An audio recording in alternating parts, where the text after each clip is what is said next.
Ek groet julle geliefdes. In Efesiërs 5 vanaf verse 6 tot 20 leer ons 3 belangrike kenmerke van 'n geesvervulde lewe. 'n Geesvervulde lewe is 'n lewe van selfbeheersing. Tweedens, 'n geesvervulde lewe is 'n lewe van wysheid. En derdens, 'n geesvervulde lewe is 'n lewe van blydskap. Nou ons het reeds geluister na wat die eerste 2 beteken. Vandag hoor ons wat dit beteken wanneer ons sê 'n geesvervulde lewe is 'n lewe van blydskap. Luister weer na verse 18 tot 20. Moet julle nie aan drank te buite gaan nie, daarmee gaan losbandigheid gepaard. Nee, laat die Gees julle vervul en sing onder mekaar psalms, lofgesange en ander geestelike liedere. Sing met julle hele hart tot eer van die Here. Dank God die Vader altyd oor alles in die naam van ons Here Jesus Christus. Baie mense soek blydskap deur bedwelm te raak van wyn. Maar net wanneer jy met die Heilige Gees vervul word, kry jy ware blydskap. Ons het vroeër gesê dat alkohol 'n kalmeermiddel is en daarom voel baie mense bly wanneer hulle drink. Hulle is minder bewus van hulle probleme en daarom voel hulle net vir 'n klein rukkie beter.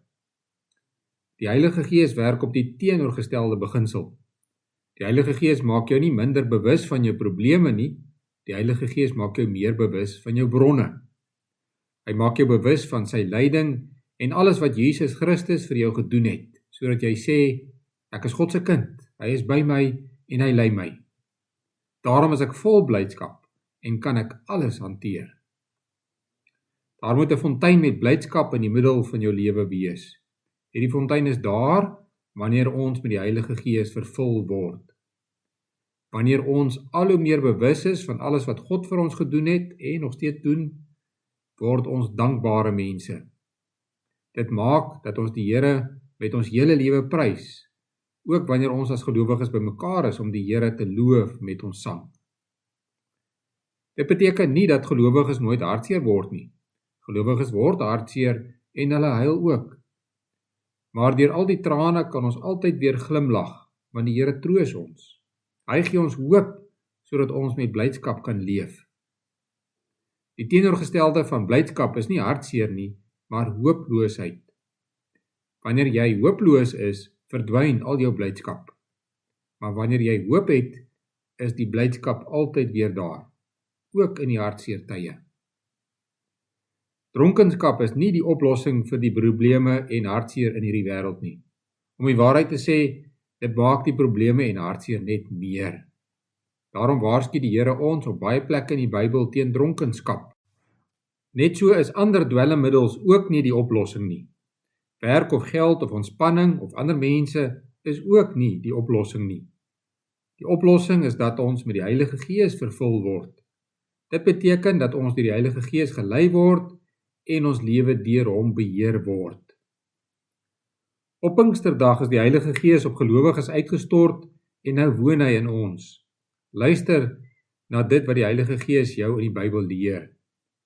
Wanneer die Heilige Gees jou lei en leer, word jy 'n geesvervulde mens.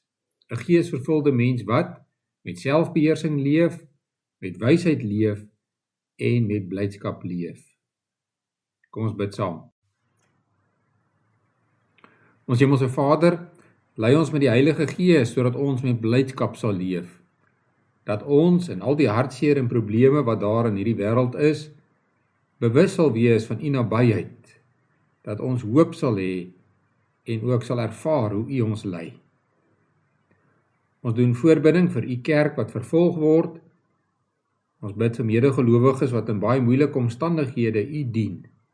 Ons vra dat U hulle sal vashou, dat U hulle sal gebruik ook om die lig van die evangelie in hulle omstandighede te verkondig en uit te leef.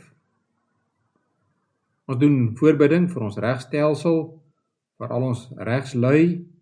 Ons vra dat U hulle wysheid sal gee, sodat daar reg en geregtigheid in ons regstelsel sal wees, en gee vir hulle ook wysheid in die besluite wat hulle moet neem. Ons bid vir ons vragmotorbestuurders. U gebruik hulle om kos en ander goedere vir ons aan te ry. Seën hulle ook in hulle werk, wil U hulle bewaar op die pad, en dat hulle ook U sal ken in die werk wat hulle doen. Ons bid hierdie dinge In die naam van ons Here Jesus Christus, ons koning en ons verlosser. Amen.